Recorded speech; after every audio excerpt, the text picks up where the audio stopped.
Cara membuat tabel distribusi berkelompok. Untuk langkah yang pertama, kita harus punya data. Nah, kalau misalnya ada yang data acak, kita susun dulu dari data terkecil sampai terbesar. Jadi disusun dulu. Kemudian kita cari ring rumusnya itu R sama dengan XN kurang X1, di mana XN ini nilai terbesar, kemudian XI nilai terkecil.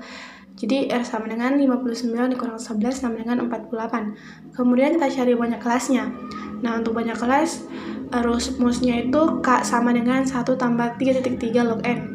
K sama dengan 1 tambah 3.3 lognya itu 35 dari data banyak data. Kemudian kita log 35 itu 1,54. Jadi K sama dengan 1 tambah 3.3 dikali 1.54.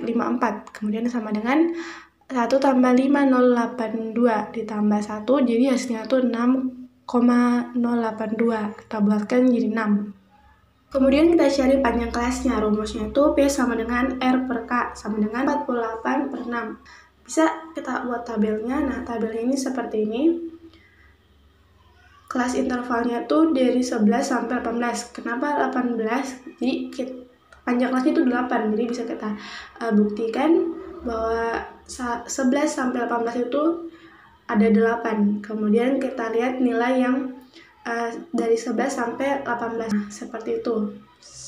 Kemudian kita akan menghitung atau mencari nilai median atau rata-rata ya dari data berkelompok yang telah kita cari sebelumnya. Median dirumuskan dengan X bar sama dengan sigma F dikali sigma I per sigma F. Nah, untuk kita cari dulu nilai dari sigma F kali sigma I melalui tabel. Nah, tabelnya nanti kita buat dulu sigma I-nya atau nilai tengahnya. Kemudian nanti nilai F dan nilai XI kita kali. Kemudian nanti kita jumlahkan. Sama dengan 1306 per 35. Hasilnya itu sama dengan 37,31. Kemudian kita cari nilai median. Median dirumuskan dengan ME sama dengan tepi bawah tambah panjang kelas dalam kurung 1/2N dikurang F per F. Langkah awal dalam mencari median yaitu kita buat data dulu. Kita buat tabel. Nah, ini tabelnya. Kita cari nilai FK.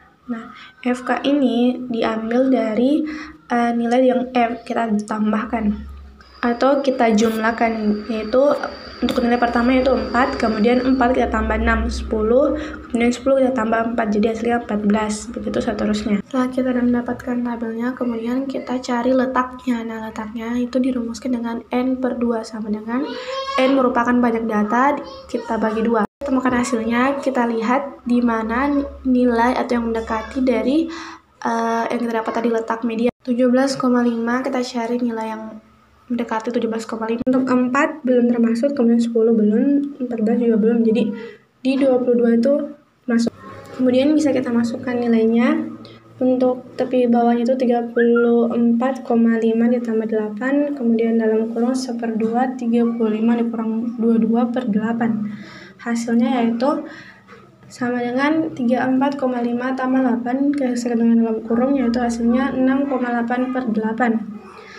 ME sama dengan 34,5 ditambah 8 kita kalikan 0,8125 sama dengan 34,5 tambah 6,5 sama dengan 41.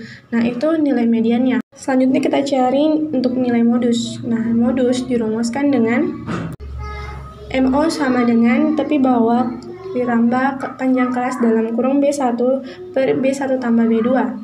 Nah, kita cari dulu nilai atau nilai modus. Nah, nilai modus itu adalah nilai yang terbanyak. Jadi bisa kita ketahui bahwa nilai yang terbanyak itu adalah 8. Kita bisa cek tabel. Nah, kemudian untuk B1, 8 kita kurangi di nilai sebelumnya. Dan untuk B2, nilai setelahnya. Ini bisa kita masukkan nilainya. 34,5 tambah 8 dalam kurung 4 per 4 tambah 3. Kenapa 3,4,5? Karena memang 8 itu di 35, kemudian kita kurangi 0,5. Nah, ini hasilnya bisa kita lihat bahwa MO-nya yaitu 39,07. Selanjutnya kita cari nilai kuartil. Nah, untuk rumus nilai kuartil itu Q1 sama dengan kelas tepi bawah Q1 ditambah 8 dalam kurung 1/4 per N dikurang FK Q1 per F Q1. Kita cari letak Q1 dulu, yaitu dengan rumus 1/4 per 35. 35 ini adalah jumlah data. Nah, hasilnya itu 8,75. Bisa kita lihat tabel lagi, tabel yang kita buat tadi. Nilai yang mendekati 8,75 yaitu di 10. Nah, 10 F-nya itu 6. Jadi bisa kita masukkan nilainya 18,5 tambah 8 dalam kurung 1/4 35 dikurang 4 per 6 sama dengan 18,5 tambah 8 dalam kurung 8,75 kita kurangi 4 per 6. Hasilnya yaitu 18,5 tambah 8 dalam kurung 0,79. 8 kita kali 0,79. Jadi sama dengan 18,5 ditambah 6,32 sama dengan 24,82. Nah, ini nilai kuartilnya. Kemudian kita mencari nilai desil. Desil dirumuskan dengan D6. Nah, di mana dicari nilai 6, desil 6 jadi sama dengan tepi bawah D6 tambah P dalam kurung 6/10N kurang FK D6 per FD6. Nah, sama kita cari dulu letak D6-nya. Setelah kita dapat hasil dari letak D6-nya, kita bisa lihat tabel kita lagi. Mendekati 21 yaitu masuk di 22. Jadi kita fokus ke 22 atau tabel yang 8. Bisa kita masukkan nilainya yaitu sama dengan 34,5 tambah 8 dalam kurung 21 kurang 14 per 22. Sama dengan 34,5 tambah 8 dalam kurung 7 per 22. Hasilnya yaitu 34,5 tambah 8 kita kali dengan hasil dari 7 per 22 yaitu 0,31. Hasilnya yaitu 34,5 ditambah 2,48 sama dengan 36,98. Nah, ini nilai dari desil 6. Yang terakhir kita mencari nilai persentil. Selanjutnya kita akan mencari atau menghitung standar deviasi. Standar deviasi dirumuskan dengan S sama dengan akar sigma dalam kurung XI dikurang X bar kuadrat per N.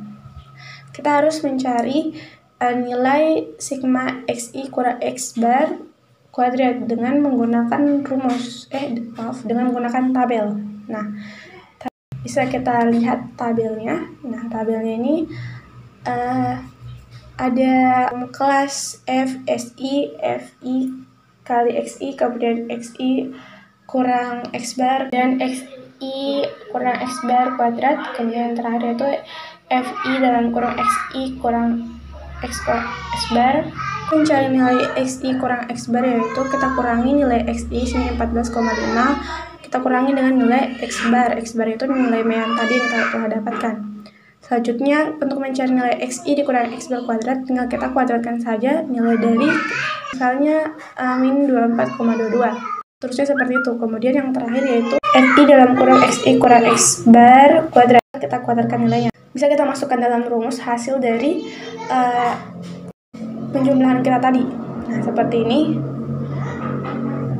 penjumlahan biasa, kemudian nanti hasilnya yaitu selanjutnya kita cari variansinya. Nah, variansi dirumuskan dengan X kuadrat sama dengan 1/N sigma FI dalam kurung XI dikurang X bar kuadrat. Nah, nilai dari sigma FI dalam kurung XI kurang X bar kuadrat itu sudah ada, jadi kita masukkan saja. Jadi untuk cari variansi itu sangat mudah jika kita membuat tabel. Hasilnya yaitu seperti ini, hasilnya bisa dilihat. Nah, begitulah tadi cara mencari standar deviasi dan variansi. Mudah kan? Semoga apa yang saya jelaskan dapat dimengerti. Terima kasih.